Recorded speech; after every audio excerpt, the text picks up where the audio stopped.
can you tell us a little bit more details about like you've said that you compartmentalize it and then address it? Like what does that mean for the so people can understand it better? Yeah, I think we live in amazing times right now where there are so many solutions and resources available for us to be able to, um, kind of decide what to do. Once we have decided that, yes, I have imposter syndrome, and yes, it's at the level that I want to address it. Mhm. The most common methodologies kind of and approaches out there are CBT. So cognitive behavioral therapy is actually an extremely useful methodology where you reframe a negative emotion to a positive emotion. It has variations like, fake it till you make it. You're, thinking you're going up on a stage and making a presentation, and you're feeling like, oh my God, like I shouldn't be here.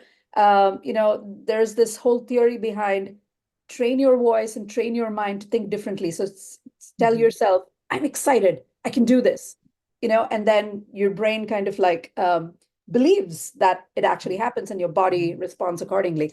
So CBT is actually potentially a great, solution as an option for managing imposter syndrome.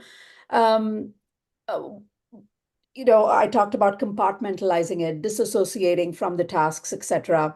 But I think another aspect of this is also surrounding yourself with the right people, right? Having mentors, having friends, having a great coach, for instance, that can actually see the potential in you and help keep reiterating that. I mean, we've uh, heard so much about how important positive affirmations are.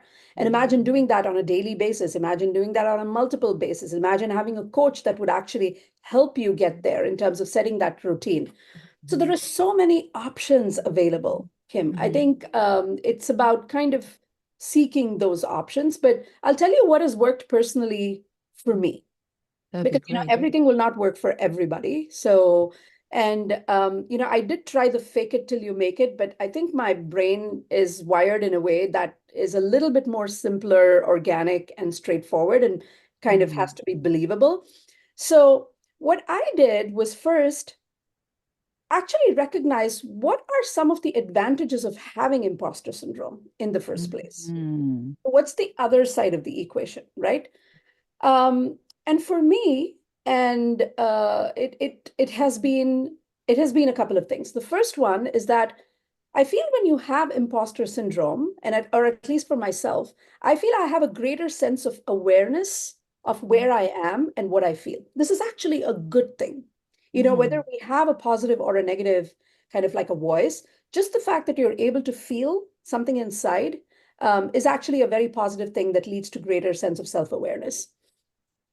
The second is I don't want to discount the fact that a lot of my ambition is fueled by my sense of imposter syndrome. I'm motivated to get to the next step and do the next thing and do whatever I'm doing better than what I'm doing. And I'm not only ambitious and hardworking, but I think I actually attribute that to a lot of the imposter syndrome in terms of, just giving me that energy to kind of keep moving forward.